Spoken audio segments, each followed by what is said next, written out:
Entonces vamos a continuar, pero vamos a esperar un minutito a que se nos unan algunos compañeros para continuar, ¿no? Eh,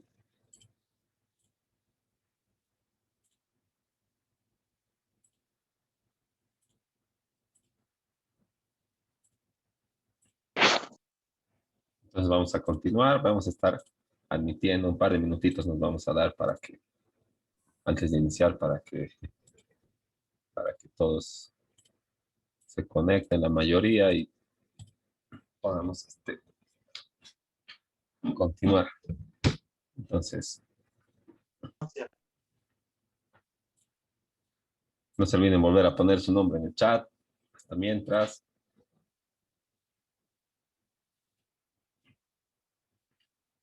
Y bueno, ¿no? Nos habíamos quedado aquí, en el principio de unidad, ¿no? Todos los gastos tienen que ser reunidos. Bueno, todos los presupuestos o los POAs de todas las instituciones tienen que estar aglutinados en un solo documento que se llama Presupuesto General del Estado, que es la ley, ¿verdad? ¿No? Entonces, y es lo que estamos revisando. Ese no, no presenta mayor dificultad, ¿no? Ahora, el principio de continuidad es que, bueno, está ligado con la atención de las necesidades básicas, ¿verdad? No, no puede el servicio que atiende las necesidades básicas por parte del Estado no puede prestar, no puede prestar estos eh, servicios, valga la redundancia, de manera discontinua, ¿verdad? Tiene que ser de manera continua y el ejercicio fiscal es de un año, ¿no? Entonces, esta continuidad tiene que, para asignar recursos, tiene que apoyarse en los resultados del año anterior y realizar proyecciones para las gestiones futuras en estos gastos que sean recurrentes, ¿verdad? Como la salud, la educación, ¿no?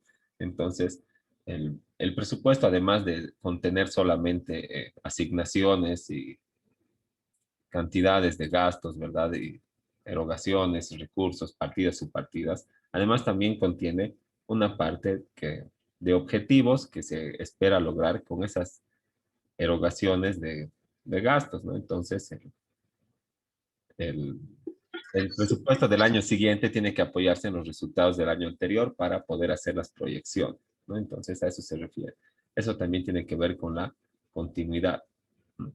Y el servicio prestado de manera ininterrumpida, ¿no? Ahora, la especificidad quiere decir, o se traduce en que en el documento del presupuesto tiene que tener una precisión en la clasificación y mantiene, bueno, este principio de especificidad mantiene íntima relación con el de universalidad, ¿verdad? Porque todos los gastos de todas las instituciones van a estar contemplados en el presupuesto, ¿no? Y todos estos gastos van a estar clasificados de manera ordenada y sistemática para poder asignarles recursos, ¿verdad? Entonces, si no existiría esta manera ordenada de clasificar las partidas, subpartidas, asignaciones, gastos, recursos y todo, entonces no existiría una manera de controlar y fiscalizar la ejecución del presupuesto, porque el presupuesto, como les he dicho, no solamente es gastar, ¿verdad? También incluye o abarca desde la etapa de la planificación hasta la etapa del control y la fiscalización.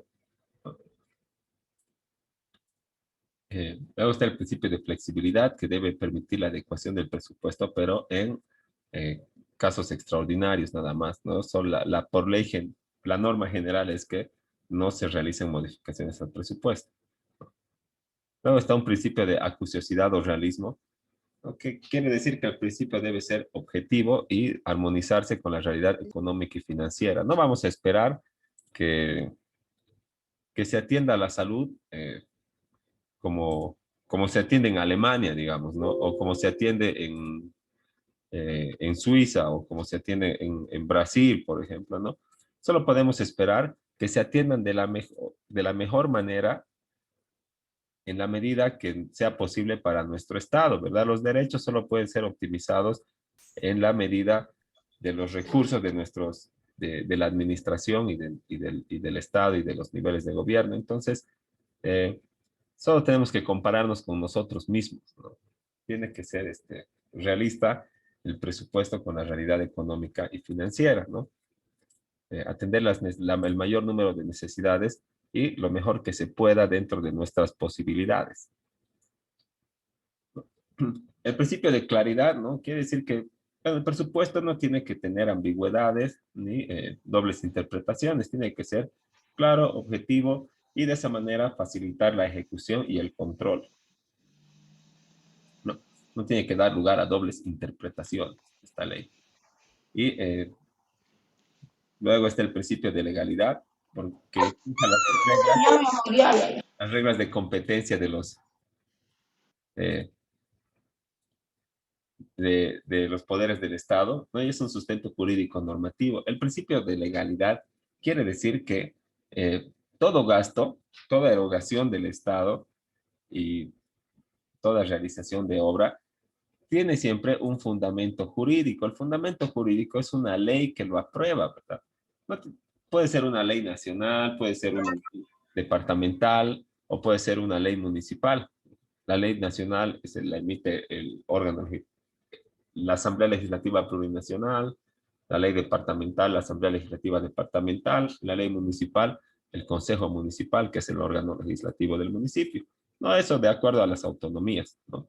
Entonces, tiene que haber este sustento legal para realizar una erogación o un gasto, ¿no? Este sustento legal se llama comúnmente presupuesto, ¿no?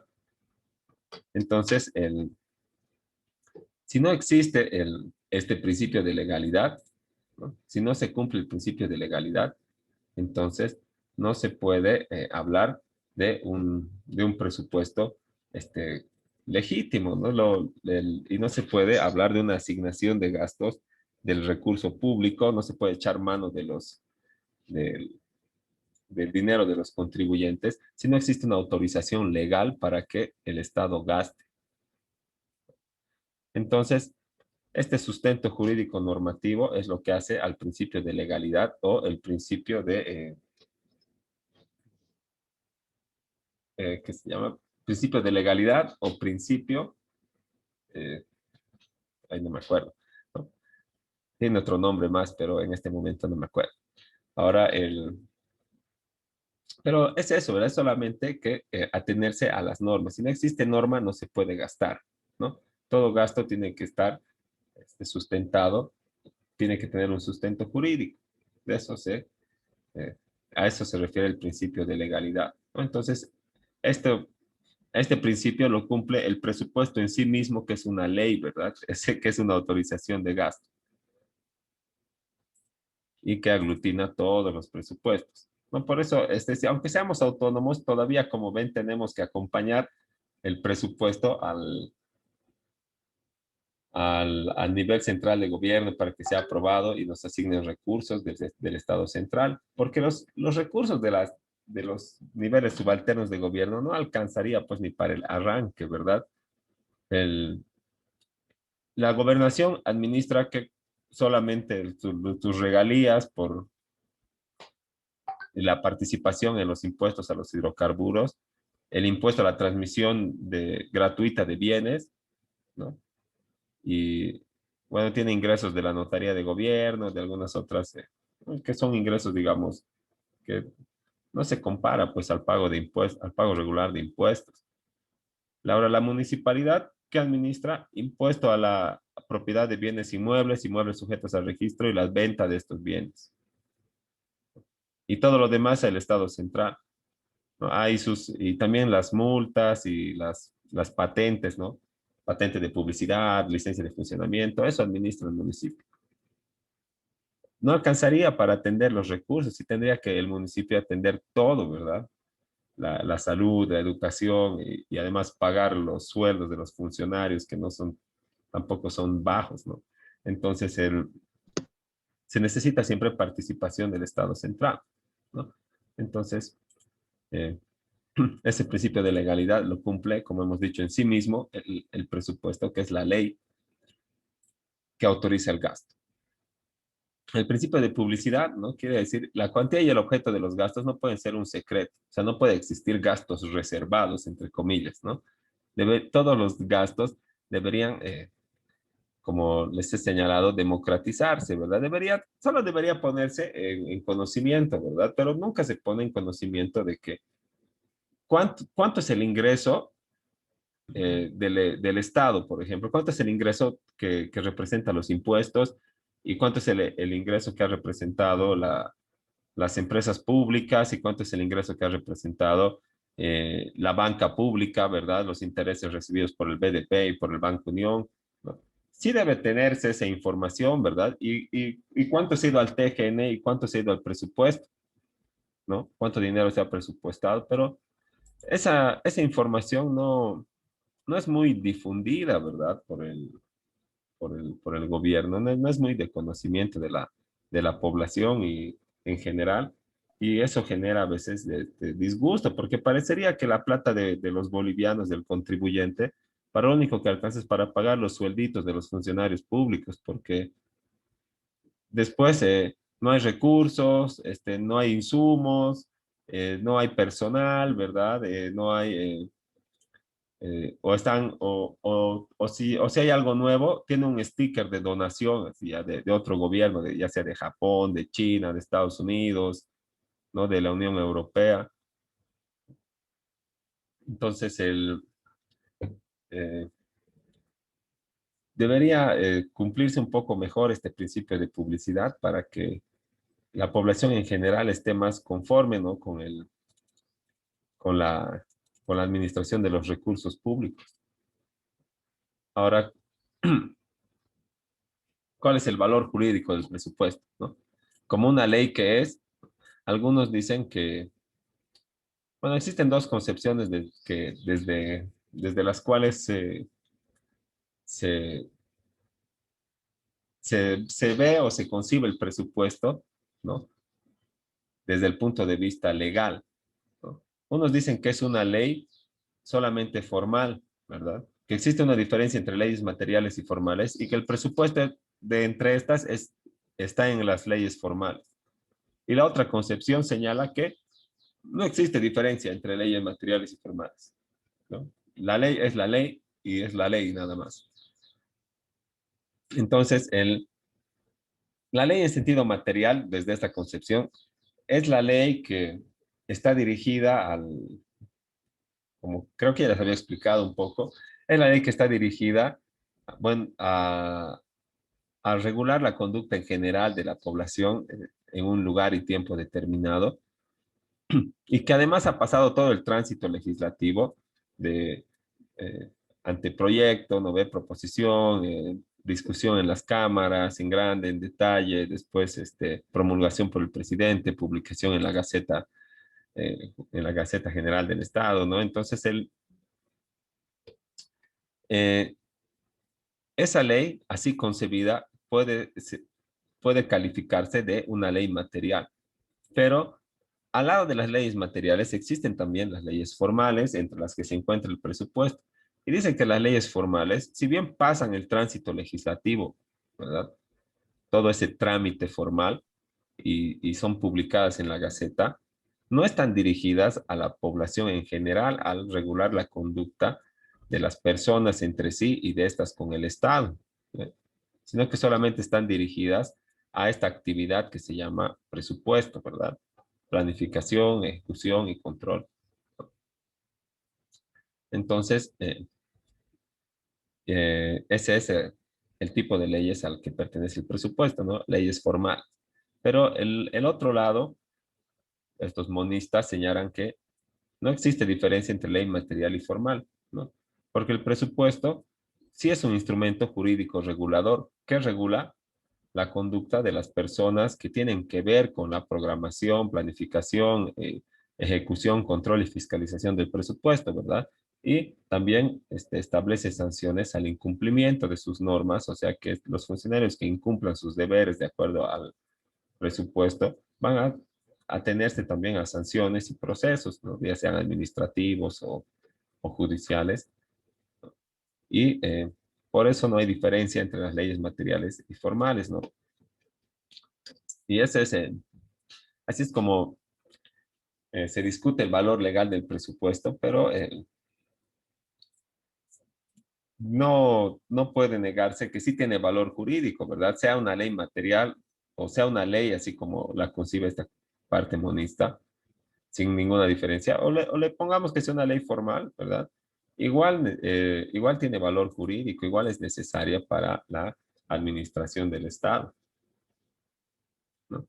Ahora, ¿cuáles son las fases de planificación del presupuesto? Hay planificación, programación de operaciones y la asignación, que sería el presupuesto, ¿no?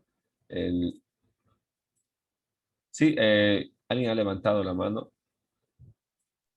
Sí, doctor. O sea, en pocas palabras estamos diciendo que las leyes, para ser emitidas y para que sean puestas en funcionamiento, cuando hay alguna promulgación o algo, se hacen en la Gaceta Oficial, se promulgan y la gente la cumple. Sí, Pero en este caso de los presupuestos, se hace la misma hermenéutica, pero digamos que si no sabes bien de estas cosas, pasa desapercibido e igual se va a cumplir como un mandato. sí, pues igual se va a cumplir, la ley del presupuesto se va a ejecutar, pero tú como con nosotros como ciudadanos de a pie y que no tenemos nada que ver con el Ministerio de Economía ni con el Viceministerio del Presupuesto ni con la parte eh, financiera de ninguna institución pública, ¿qué sabemos y en qué afecta nuestra conducta que haya o no haya ley del presupuesto? En nuestra conducta, ¿sí? Como el Código Penal, digamos, ¿no ve? O el Código Civil, o el Código, o la Ley 603 de familia, o la 348 de violencia contra la mujer. Eso nos afecta a todos, ¿verdad? En nuestro diario vivir, pero la ley del presupuesto les afecta a aquellas personas a ese grupo de personas que tiene que ver con la programación, ejecución, ¿qué se llama? El control y fiscalización del presupuesto. Pero a nosotros, el, ¿cómo regula la conducta de la generalidad? No lo hacen en realidad, ¿verdad? Así que, bueno, por eso los dualistas señalan que, Pero eso debería cambiarse, ¿no, doctor? Usted se pone a pensar, yo una persona, como usted dice, un cristiano más, una gente normal, pago mis impuestos, llevo las cosas en paz, trato de hacer siempre lo correcto. Y lo correcto también sería que me pregunten si estábamos de acuerdo o no en hacer ciertas cosas o en, por ejemplo, ¿no? Pienso yo, en que si estoy de acuerdo el sueldo que se le paga a los diputados o a los senadores o a la gente que trabaja en la alcaldía, a los asambleístas y todo lo demás. Eso deberíamos regularlo así como también elegimos a nuestras autoridades. Pienso yo, ¿no? Tal vez otros no están de acuerdo, pero debería ser lo justo.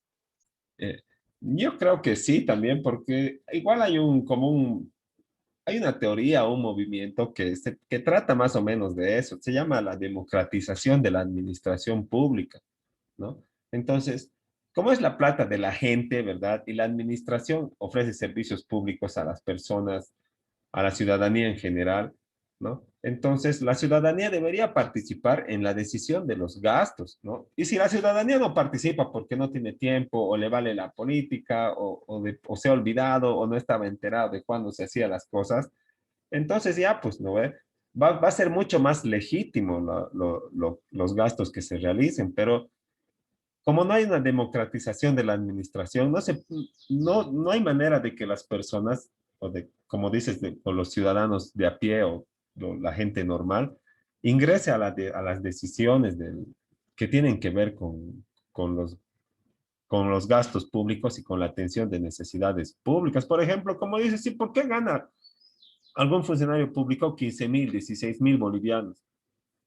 Y una persona que paga sus impuestos y contribuye y se raja por ser formal, ¿verdad? Ante las instituciones, se rompe el lomo por ganar unos 4,000 pesos así limpios de utilidad. Y bueno, tal vez la gente, como dices, decidiría que, bueno, ya que no ganen, pues 16,000, que ganen hasta 12,000, digamos, ¿no ve, verdad? o 10,000, o no sé, pues la verdad, o que no se gaste tanto en esto y en el otro, pero si no se democratiza la administración, entonces siempre hay problemas, porque a ellos les basta, digamos, para asignar recursos y gastos, que los asignen, como decimos, mediante un sustento jurídico. En el caso del municipio, mediante el Consejo Municipal. ¿Quiénes votan? Los concejales, ¿verdad? Que son nuestros consejeros municipales, ¿no? Porque supuestamente les hemos elegido y ahora y nos representan en todo, o sea, son la voz del pueblo, pues, ¿verdad? Pero sí, debería haber más participación ciudadana. Desde mi punto de vista también, ¿no? Yo estoy de acuerdo con ese movimiento de la democratización de la administración pública. Y además que también hay decisiones de la administración que van en contra de los ciudadanos. Por ejemplo, hablaremos de las administraciones tributarias, ¿no ve? Sacan resoluciones totalmente contrarias a las normas, sin fundamento, no se preocupan en justificar o en argumentar acerca de sus resoluciones. Y las personas tienen que estar peregrinando hasta lo último, que es poder recurrir al juez para hacer valer sus derechos. Cuando una administración, en vez de obligar al contribuyente a llegar a la instancia judicial y conocedor además de la norma, la administración debería velar pues, por los derechos del contribuyente, ¿no? Que es a los que se debe, ¿no? Porque sin contribuyente no hay administración. Pero no, la administración nos tiene del cuello, pues a los contribuyentes, a todos, ¿verdad? A los que tienen NID amarillo, a los que tenemos NID azul, a los que pagan patente de funcionamiento, que cada año que cada 2 años hay que renovar la licencia, la patente de publicidad, en sí, al que intenta ser formal y como dices, llevar la fiesta en paz, porque para lo único que te sirve de manera inmediata pagar impuestos es para que no te clausuren, para que no te molesten, para que no te sancionen, ¿verdad? Ya a la larga tal vez te ofrecen servicios básicos y si tú quieres, eh, los tomas, y si no los evitas, ¿verdad? Pero desde mi punto de vista también, porque eso no lo he leído en ninguna parte, tú pagas para que no te multen, ¿no? Pagas para que no te clausuren. De manera inmediata, ¿no ve? Vas y pagas. ¿Y cuál es el beneficio inmediato? Seguir ejerciendo de manera honesta tu actividad, ¿no? Nada más. No te van a venir a clausurar, no te van a venir a molestar si tienes todo, si has pagado todo. Puedes seguir trabajando, ¿no? Pero después de eso, uno no siente o no siente de verdad que exista una retribución pues de la administración por el pago de impuestos, o por lo menos una retribución que valga lo que aportas, ¿no? Y así es Doctor, una pregunta, porque ahora he visto que han sacado un nuevo formulario que se supone que te devuelven porque estás contribuyendo con tus impuestos. Esa parte no la entiendo. el REIVA. Creo que sí, porque la han estado publicando Ajá. El, de que tenías que inscribirte o un justo, formulario. justo bueno, íbamos a hablar de eso en el tema del IVA, porque como es un tema nuevo y además vamos a llevar también el régimen tributario, entonces un poquito íbamos a tocar también este tema, pero ahora que lo dices, el REIVA, sí, es un reintegro que se realiza del pago del IVA, que es del 5% del monto del impuesto pagado, ¿verdad? Que te van a reintegrar eh, porque tú eres formal de acuerdo a tus facturas a tus facturas de compra, ¿verdad? Porque lo que tú declaras y pagas es a tus facturas de venta, ¿no? Y de acuerdo a tus facturas de compra también, ¿no? Entonces tú agarras y declaras todo, ¿verdad? Lo que es formal, eh, agarras tu talonario de facturas o tu libro de compras y ventas y vas declarando tus ingresos, ¿verdad? Y por ejemplo, llegas a facturar le pondremos una cantidad baja, ¿verdad? Unos 3,000 bolivianos al mes o 4,000 bolivianos al mes, ¿no? Facturas, ¿no?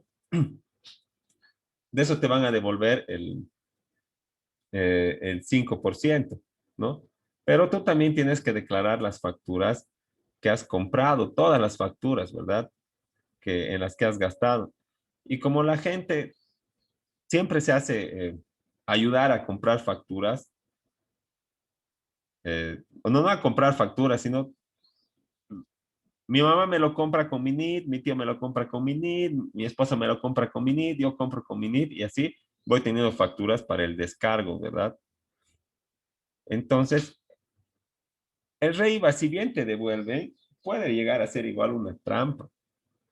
Porque ¿qué pasa si tú declaras para tu REIVA y todo, todas tus facturas vas a poner, ¿no ve? Compras y ventas, y van a decir, ya, aquí en tu talonario de facturas has declarado 4.000 bolivianos, pero si sumamos todas estas tus facturas de compra, son pues 7.000 bolivianos. O sea, tú estás defraudando 3.000 bolivianos a la administración pública. Te devuelven, o sea, es un beneficio, pero es una manera de control, o sea, es otra manera más de control, ¿no? Entonces, eh, qué va a pasar? No vas a poder, no vas a quererte beneficiar de crédito fiscal de otras facturas que otras personas te lo hagan, ¿verdad? Porque la administración te va a decir defraudadora de impuestos, entonces te vas a valer de las facturas que vos nomás gastes y al final vas a pagar al final del año más IUE, ¿no? Porque es que, bueno, es un tema bien amplio, pues el IUE, cuando tú pagas tú vas pagando el IVA cada mes, cada mes, cada mes, y al final del año tienes que pagar el IUE, que es el impuesto a las utilidades de las empresas, ¿no? Entonces, este IUE, ¿verdad? En el caso de nosotros, los abogados, por ejemplo, tomaremos ese ejemplo de los profesionales independientes, ¿no? El IUE se paga sobre la utilidad, ¿verdad? Entonces, para determinar la utilidad de los abogados, como no hay estados financieros, no somos empresas, ¿verdad? Entonces, de todo lo facturado, la administración tributaria presupone que el 50% ha sido tu utilidad, ¿no? ¿Qué se llama eso? Utilidad presunta, ¿no? Entonces dice 50%. ¿Qué has hecho? Has facturado, por ejemplo, en todo el año 10.000, ¿no? Por poner un número redondo nada más. Has facturado en todo el año 10.000, 5.000 es tu utilidad presunta. Sobre esos 5.000 se empieza a calcular el IUE, ¿verdad? ¿Qué dice? De esa utilidad presunta, el 50% puedes descargar con facturas de compra, cualquier factura de compra. Y para eso reunimos facturas todo el año, ¿no ves? ¿Ya? Porque el IVA solo puedes descargar o beneficiarte con facturas que correspondan a tu actividad económica. Así si eres abogado, factura de computadora, factura de los notarios, factura de papel, factura de material de escritorio, ¿no? No digamos de libros porque los libros no generan crédito fiscal, ¿no? Entonces todas las otras facturas te las guardas para el fin del año, ¿no ves? Y descuentas y dicen de ese 50%, o sea, de los 5.000 bolivianos, ¿verdad? El, a eso se aplica el 25% que es el interés, ¿no? A eso el 25%, no, perdón, que es la alícuota del IUE. El 25% de los 5.000 tendrías que pagar de impuesto. Pero de ese resultado, el 50% puedes hacerte descontar con cualquier factura de compra, o sea, con todo lo que te has hecho reunir con tus parientes todo el año, y luego vas a pagar la mitad sí o sí, ¿no? Pero si va a pasar esto si es que pasa si es que el rey IVA no es para beneficiar al contribuyente y es como les digo, para controlar la confrontación de débito y crédito fiscal, entonces pues, van a fregar pues a los contribuyentes, ¿no ve? ¿Por qué no va? Ya no vas a cargar facturas que tú no hayas gastado. Entonces, ¿qué vas a hacer? Vas a pagar al final más IUE al final del año, ¿no? Bueno, es solamente una interpretación personal de lo que puede pasar, ¿no? Eh, pero vamos a revisar el IVA y el REIVA en el tema pertinente, ¿no? Sí estaba preparado estábamos preparando para hacer eso del IVA, del REIVA, que es algo nuevo, y también del IGF, ¿no? Del impuesto a las grandes fortunas, que también es un tema nuevo y hay que revisar esa normativa, ¿no? Pero eh, no sé si tienes alguna otra duda. No, doctor, esa era mi duda. Gracias. Ok, entonces seguimos, ya nos ha salido el anuncio, así que y vamos a darle un poco de prisa, ¿no? Las fases son la planificación, la programación y el presupuesto o asignación, ¿no? Entonces, la planificación es la, la realización, es la construcción, la elaboración de los POAs, de los planes globales o planes operativos anuales del país, uno a largo plazo, ¿verdad?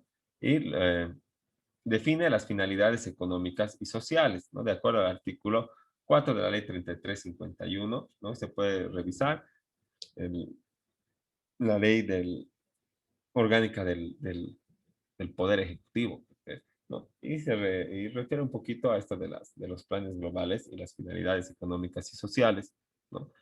Ahora, en cuanto a la programación de operaciones, ¿no?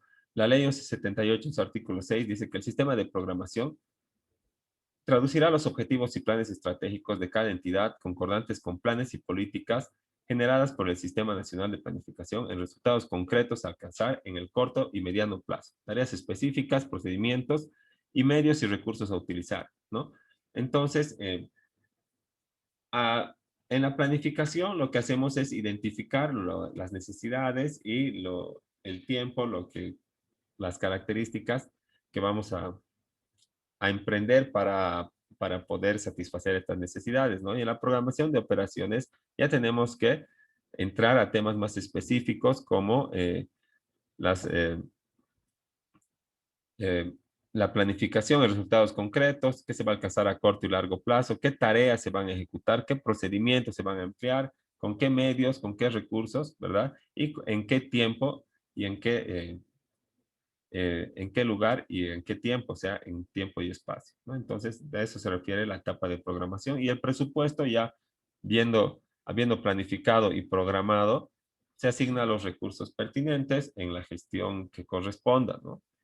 Y esta asignación contempla ingresos y gastos para una sola gestión, como ya habíamos estado viendo, ¿no? Entonces, como ley, ¿no? El presupuesto, más allá de las fases de planificación, tiene una dinámica que como ya les había adelantado, parte de la elaboración y termina en el control y fiscalización, falta aquí, ¿no? Porque es diferente el control de la fiscalización.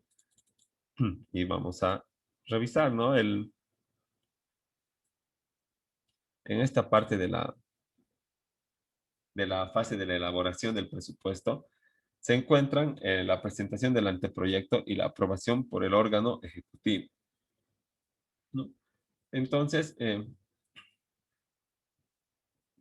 bueno, primero es la aprobación por el órgano ejecutivo, ¿no?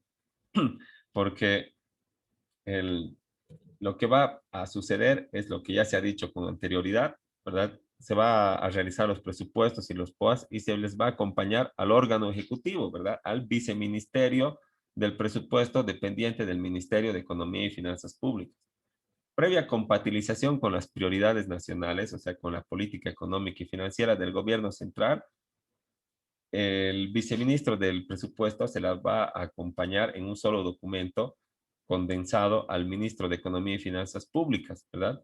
Y este eh, va a dar el visto bueno y y a manera de aprobación va a pasárselo al presidente, que también es cabeza del órgano ejecutivo, para que sea el presidente del Estado, él o la presidente del Estado plurinacional, quien presente el anteproyecto de ley, ¿no? Ante el órgano legislativo, ¿no?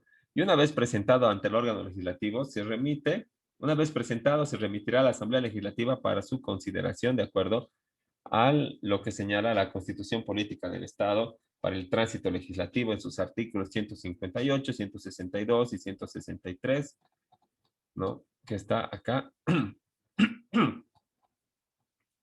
No, el 158 que señala la atribución de la Asamblea Legislativa Plurinacional para eh, aprobar las leyes materiales, las leyes en materia de presupuesto, ¿verdad? Eso nos señala el artículo 158. Entonces está facultada la Asamblea. Luego el 162, que señala que tiene la facultad de iniciativa legislativa, ¿quién? El órgano ejecutivo, ¿verdad? Presidente que va a presentar el, el proyecto de ley del presupuesto. ¿Sí? ¿Alguien ha levantado la mano o tiene alguna consulta?